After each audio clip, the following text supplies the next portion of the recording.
Começa agora mais um Freudcast. Aqui, nada é proibido. Vamos falar de angústia, sexualidade, maternidade, pânico, remédios, síndromes, fetiches e tantos outros assuntos que envolvem nosso inconsciente, só que, desta vez, quem vai sentar no divã são as neuroses e não o paciente.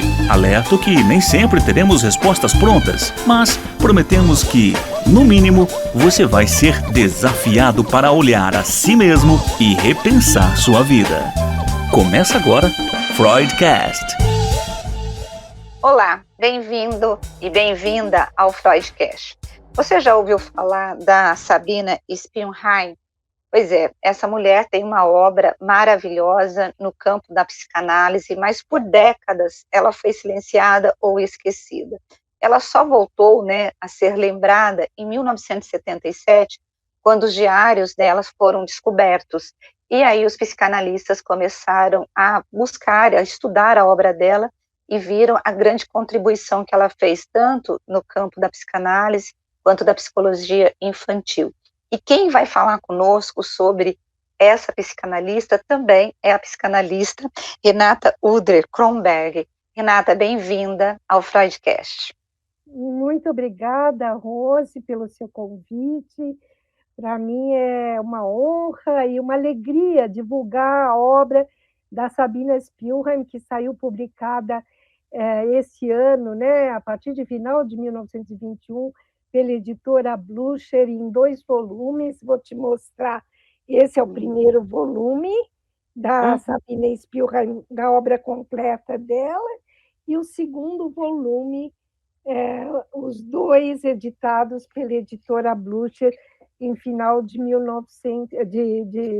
2021. Olha, já meu lapso 1900, que eu já estou de alguma forma impregnada da Sabina, Eu estava escrevendo aí uma coisinha sobre ela e já estou no 100 anos atrás. Quem foi Sabina? Sabina Spielheim foi uma mulher russa, judia, que viveu entre 1885 e 1942, E que, a partir de uma crise psicológica que ela tem em 1904, depois da morte da irmãzinha dela, depois que ela acabou em primeiro lugar com medalha de ouro a sua escola, querendo seguir medicina, ela entra num enorme sofrimento psíquico e depois de várias peripécias, vai para a clínica Burghausen, que era onde estava Bleuler e Jung, querendo começar algum atendimento em psicanálise, que eles vinham achando que poderia trazer uma grande contribuição, no caso, para essa clínica pioneira de tratamento de histéricos graves e psicóticos. Sabina fica 9 meses apenas internada e ela é a primeira paciente de Jung. Jung, então, vai se tornar psicanalista através do atendimento dela, e logo depois ela entra na faculdade de medicina e se torna psiquiatra e psiquiatra infantil a partir de 1910, e publica a sua tese inédita sobre o conteúdo de um caso de esquizofrenia, a primeira vez que a palavra foi usada, antes mesmo do seu criador, Bleuler. Bom, como que ela se inaugura como escritora de psicanálise, para a gente começar. Tá. Por exemplo, quando ela trouxe essa questão da esquizofrenia, ela é a primeira autora a falar sobre isso. Ela também fala sobre a cisão, em relação à esquizofrenia. Como que ela via a esquizofrenia e como que ela chegou nesse caso de esquizofrenia? Ela chegou nesse caso porque ela, depois que ela teve a alta dela, como num diagnóstico de histeria, tanto para o Bleuler como para o Jung. Isso é muito importante, porque depois ela seria considerada esquizofrênica, coisa que não é verdade, né? Uhum. Foi mais alguma coisa que serve para o apagamento dela, né? Ela que foi uma das primeiras a pensar na questão do feminino, né? Na questão, e ela mesma é um caso para fazer toda essa distinção entre feminino, loucura, Uhum. histeria, enfim. Ela vai trabalhar, ela atendeu uma esquizofrênica, aliás, ela atendeu vários pacientes em Burghausen e ela pegou um caso de uma esquizofrênica, ela faz uma reprodução inédita de um discurso esquizofrênico, frase por frase, para mostrar o conteúdo afetivo e sexual, mesmo nas falas mais desconexas da esquizofrenia. Bloyer inventa esse termo esquizofrenia, né? Bloyer, que era o mentor dela, né, também, Uhum. porque esquizofrenia é esquizofrenia, quer dizer, pensamento cindido. E ele acha que isso explica muito mais do que o termo demência precoce, porque é um Uhum. quadro que não é nem de demência e nem é precoce, ele é caracterizado pela cisão do eu, né? Uhum. E é Uhum. isso que Sabina vai trabalhar muito visionariamente, pioneiramente, nesse primeiro artigo, né, onde ela vai mostrando todo o conteúdo afetivo social. Freud chama esse trabalho dela de um trabalho grandioso. E a Uhum. partir desse trabalho, ela vai dizer que a psicanálise precisa, que ela não tem um material conceitual para entender direito esse trabalho, e ela vai então escrever A Destruição como Origem do Devir, que é o primeiro texto onde aparece o conceito de pulsão de morte, que só 9 anos depois Freud trabalharia. Então, é isso que eu ia te perguntar. Ela é pioneira nessa questão, no conceito de pulsão de morte. Qual que é a Sim. diferença, se existe diferença entre o conceito de pulsão de morte para Sabina e o conceito de pulsão de morte para Freud? No caso dela, ela via como uma questão destrutiva e sádica, né? Tem diferença ou não, Renata? Olha, a diferença, sim, num primeiro momento, mas nós temos que fazer isso agora que ela está redescoberta, nós temos Uhum. que fazer esse texto dela Tá. trabalhar em função da atualidade dele, me parece que é Uhum. demais, e digamos, desse Conexão? diálogo intertextual entre Freud e Sabina Spiel. Eu comecei a fazer isso, eu espero que Hum. outros continuem, e eu, hoje em dia, faço ainda, acrescento o texto Thalassa de Ferenczi no campo da questão da pulsão de morte, né? Uhum. E Ferenczi cita Sabina Spielheim, inclusive, num dos seus Uhum. textos, né? Não cita Freud, sim Sabina Spielheim, para falar da dualidade pulsional. E Freud a cita numa nota de rodapé. A diferença aparente que a gente pode ter, embora o conceito de pulsão de morte em Sabina Spielheim é muito complexo, ela vê primeiro como um componente destrutivo da sexualidade, como representações destrutivas, e como uma regressão à matéria, à mãe originária, e uma fixação ali, e só depois, quer dizer, ela vai tomar o conceito de pulsão de morte como destrutividade, só no último momento ela vai falar propriamente em pulsão de morte fundida, pulsão de vida, que é o que Freud falará depois. Mas ela é a primeira que vai falar do conceito de masoquismo primário, né? Que Ah. o eu tem que existem forças profundas, né? Que não obedecem ao princípio do prazer, né? A diferença é que Freud tem uma visão mais da pulsão de morte como uma pulsão muda, né? Que, digamos, só se manifesta quando ela se deflete em sadismo ou se deflete em agressividade para fora do psiquismo, e que permaneceria sempre um montante masoquista erógeno, né? Sabina Spielheim tem essa visão, mas para Freud, a pulsão de morte é uma compulsão à repetição que levaria, em princípio, a um estágio inorgânico, né? Como se o organismo quisesse voltar ao estágio inorgânico do qual ele se originou. Para Sabina Spielrein, não. A pulsão de morte é muito mais dinâmica. Ela compõe o psiquismo como força destrutiva que se compõe com uma força construtiva, né? E se a gente pensar bem, não existe inorgânico, porque mesmo a pedra é feita de matéria orgânica em constante transformação. Hoje em dia, tudo que a gente conhece é muito mais no sentido de um dinamismo entre as pulsões de vida e as pulsões de morte, as pulsões construtivas e destrutivas que fazem parte do vivo, né? Agora, Renata, você avalia que a Sabina ela conseguiu colocar um olhar sobre a patologia e a prática clínica? Porque dá a impressão que ela é muito prática, né? Ela vivencia, ela pega os casos, ela faz os estudos. Podemos dizer que ela não ficou só no laboratório, né? Eu gostei muito disso que você falou, porque ela é eminentemente, ela parte do como isso é possível.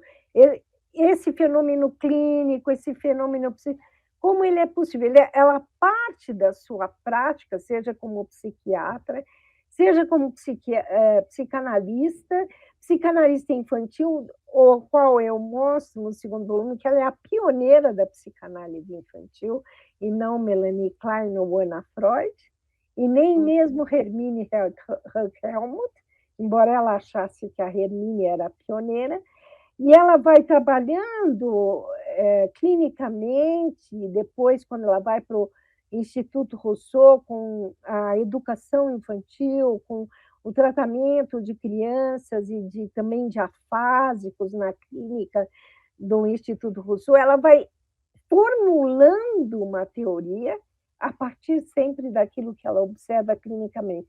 Nisso ela é idêntica a Freud, né? Freud é assim. Agora, assim, você que é uma estudiosa, né, da Sabina, por que você acha que Freud teve toda essa relevância e a Sabina foi esquecida? Dá para a gente entender ou não? Bom, em primeiro lugar, Freud é o pioneiro. E Sabina Spielheim, quando ela teve que tomar a difícil decisão, se ela, depois da ruptura entre Freud e Jung, que ela lamentou profundamente, tentou trabalhar para que não acontecesse, ela se tornou freudiana. Portanto, Freud para ela não foi sempre freudiana. Ela tinha o pensamento dela, mas ela se tornou freudiana. E, nesse sentido, Freud é o campo primordial. Freud é uma usina de ideias, né? E por mais que ele componha com todos aqueles que foram seus discípulos, né? Eu acho, ele é, nesse sentido, um pioneiro, né? Então, mas Sabina Spielheim, os trabalhos dela, que estão todos publicados nas principais revistas da época, e ela era muito considerada na época dela, seja em Berlim, seja em Viena, seja em Lausanne e Genebra, e seja em Moscou e Rostov-le-Don, que foi as cidades que ela morou ao longo de 20 anos, 20, 30 anos, ela era muito considerada e os trabalhos estavam publicados, só que eles foram recalcados, esquecidos por uma série de fatores, né? Onde eu destacaria, sim, o fato dela ser mulher, acho que isso teve, sim, uma importância, mas o principal fato foi que ela viveu entre Hitler e Stalin. Então, o fato dela ter vivido na União Soviética os últimos anos da sua vida e a psicanálise ter sido proibida a partir de 1931, e o nome de Freud assassinado na época stalinista, porque a psicanálise floresceu muito na época leninista, mas depois ela foi erradicada em favor do pavlovismo e do bracterismo a Uhum. reflexologia, né, comportamental.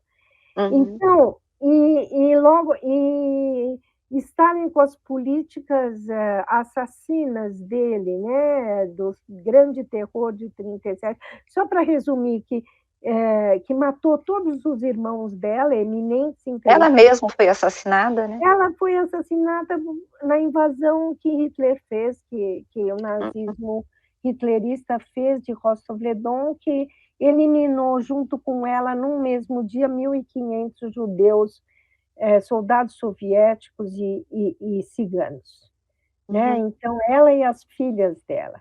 Então, Então a gente tem uma questão de gênero também, podemos falar nisso. Tem uma sim. questão geográfica política, né? Oi?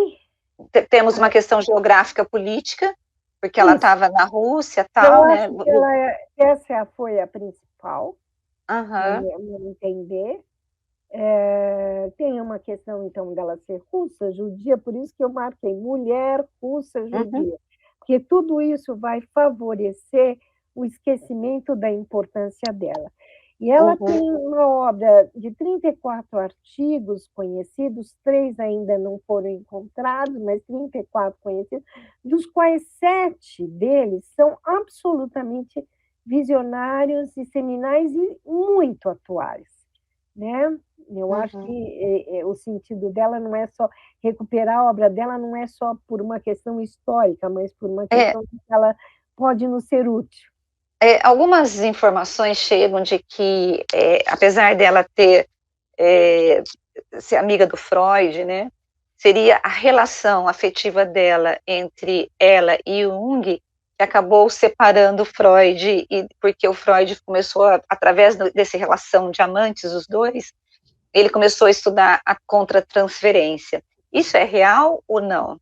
Sim, sim. Bom, a Freud é real, isso está em carta. Isso eu mostro, eu trago o meu material, digamos. Ah, Eu uso muito as cartas e os aham, próprios textos, né? E nada do que eu escrevi da minha cabeça, é tudo uhum, baseado na pesquisa que eu fiz e numa carta isso está dito, uhum, né? Porque quando Jung essa foi a historinha foi a seguinte, e eu deixei tudo isso para o terceiro volume que eu estou escrevendo. ok, tá. Por que eu estou escrevendo, por último, o Hum, volume que eu vou mostrar os 5 diários dela, que eu vou uhum, mostrar as cartas entre ela e Freud, entre ela e Jung, tanto na uhum, fase amorosa como na fase posterior, intelectual que ela tem. uhum, Por que eu deixei para o final e também as razões do esquecimento dela para o terceiro volume? Para sair desse sensacionalismo, oh, ela foi a primeira paciente de Jung, a amante de Jung. É uhum, verdade, isso teve uma influência na obra dela, né? De alguma uhum, maneira. Ela não poderia ter escrito o que ela escreveu se não fosse nesse trabalho de dissolução da transferência e se saindo a partir dessa. Acho que foi a primeira análise que alguém sai no final da análise, psicanalista e escritora de psicanálise. Eu acho que foi verdade. a análise dela. Aí o que acontece? Quando Jung, só no final, diz para o Freud que o caso que ele estava. Que ela pede interferência de Freud. E, Tá.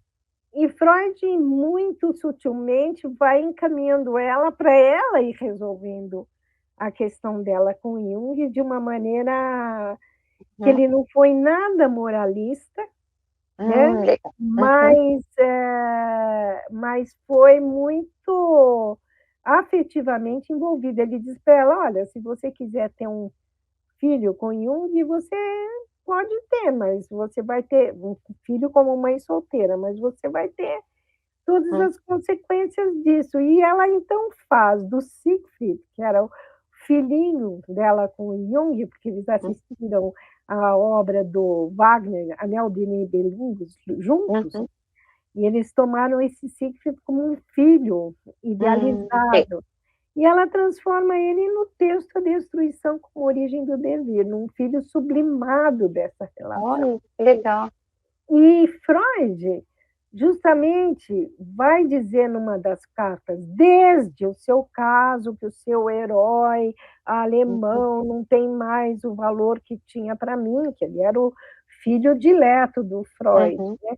E realmente ele vai dizer para o Jung numa carta que primeiro assim ele age cautelosamente, abafando o caso, digamos. Diz, Uhum. ó, isso que aconteceu com você também aconteceu comigo, mas eu era 10 anos mais velho que o senhor, faz parte do nosso experimento psicanalítico, como Lassalle, o químico, dizia que precisa estourar alguns tubos de ensaio para se chegar à coisa. E ele diz assim, quem sabe faremos uma comunicação ao nosso grupo de analista, com muita reserva para não escandalizar o público, sobre isso que ocorre nas análises, uma contratransferência.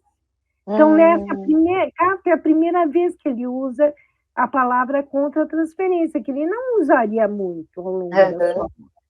Então, é Entendi. verdade. Que a Agora, para a Sabine gente podia terminar, ter um, a gente, sim. que legal, muito legal. Para a gente ter, bom, gente, e ela terminou com o Jung, demorou, Ah, né? sim. Ela Demorou. terminou e quando ela morava na Suíça, ela não ouviu, mas ela teve uma correspondência entre 1917 e 1919 que é fabulosa, onde ela quer ainda que o Jung seja psicanalista, mas ela, nessa correspondência, acaba mesmo, acho que o amor de transferência dela ao Jung. Ao Jung, né? Última pergunta para a gente terminar a entrevista. Por que que você se interessou? Como que foi esse teu apaixonadamente? Você se apaixonou? Deixa eu corrigir aqui a Ah, palavra. sim. Por ela, né? Quando você fala dela, seus olhos brilham. Ah, Você tem, sim. é encantador o jeito que você fala da Sabina. Eu acho que é um trabalho de muito amor mesmo, né? Eu acho que tem várias raízes. Ele começou meio por acaso, como tudo, né? Acho que não dá tempo de eu explicar em detalhe, mas dizer que começou por acaso, pela leitura de um best-seller. E hoje em dia, a maneira como eu Que vejo, best-seller que é esse? é um mundo transparente, do Ah, Irving Wallace, tá. e que saiu no começo dos anos 80, e era Uhum. um livro meio sobre os romances imaginários de Jung com suas pacientes, que de fato o Jung teve romances com várias pacientes. Uhum. E uma delas eu achei que era a Sabine, e na mesma época estava saindo o livro, que é a base de todos os estudos da Sabine, o primeiro livro, do Aldo Carotenuto, chamado Diário de uma Secreta Simetria. Eu li o livro e falei assim, é aquela paciente. Depois, quando eu fui reler, muitos anos depois, não tinha nada a ver.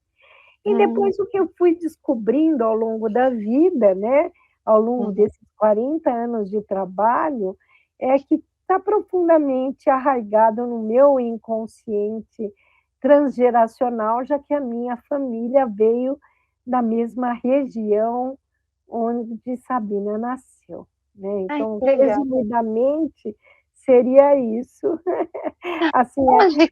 a razão desse apaixonamento, né? Assim, Uhum. hoje em dia, acho que é uma relação de amor e que continua, que deu toda a garra para eu fazer a pesquisa, mas que hoje em dia, digamos, está mais atenuada, mas você tem razão, acho que vai ser sempre assim, vou sempre falar apaixonadamente dela.